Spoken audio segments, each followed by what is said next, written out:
Imagine you wake up one morning, look at your car and think, it's not enough. The sound, the speed, the power, everything feels ordinary. So you decide to fix that. You open the hood, add a few upgrades, and somehow, don't ask how, you give your car 10 times more power. Not 10%, not double, 10 times. You step back, look at it proudly, and smile. It's still the same car, the same shape, the same tires, except now there's the heart of a monster hiding underneath. You get in, turn the key, and instantly feel it. The whole car vibrates, the dashboard rattles, and the steering wheel feels alive, like it's trying to escape your hands. The engine roars loud enough to scare the birds 3 blocks away. You press the gas gently. The world outside blurs. Trees stretch into lines. Your body sinks into the seat, and your brain starts to lag behind reality. In less than a second, you're doing 100 kilometers per hour. Before you can blink, it's 200. You think you're driving, but really, you're just hanging on for dear life. Your tires start screaming. They're not designed for this. Rubber isn't steel, it melts. The friction with the road turns each wheel into a circular furnace. The smell of burning rubber fills the air. Smoke rises, and your car starts losing grip. The tires shred apart like paper, but that's fine. You're not stopping anyway. Then, the transmission decides it's had enough.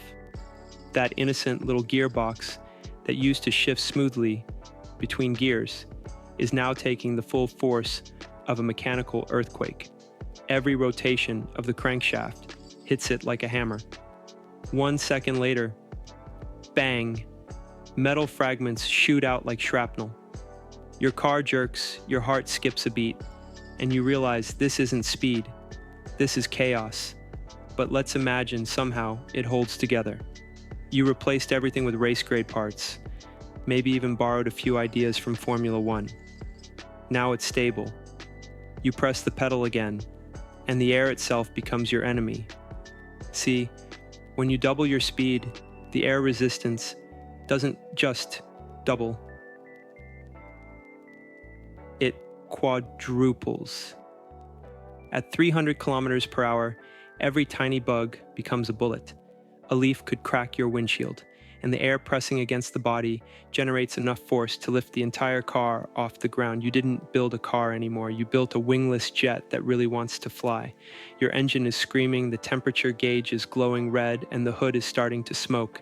When you add power, you also add heat. Lots of it. A normal engine wastes most of its energy as heat. Now, you've just multiplied that by 10. Your radiator can't keep up, the oil boils, the pistons expand, and the metal starts to warp. If you listen closely, you can actually hear the engine's final words, a metallic clunk, then silence. Congratulations, you just created the world's fastest barbecue. But suppose, hypothetically, you solved all that. Perfect tires, perfect cooling, perfect transmission. You reinforce the frame, build aerodynamic wings, wear a racing suit, and hit the road again. This time the car doesn't melt. It doesn't explode. It just goes faster than anything you've ever felt.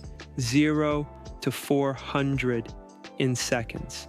The horizon bends, your vision narrows, and your brain screams that this is not normal.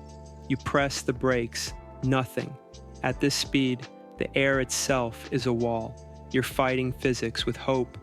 The human body isn't designed for this. Your reflexes can't keep up. At 400 kilometers per hour, by the time you blink, you've traveled 30 meters. By the time you think, you've already crashed. Your organs pull backward, your chest tightens, and your blood sinks into your legs. Fighter pilots train years to handle this.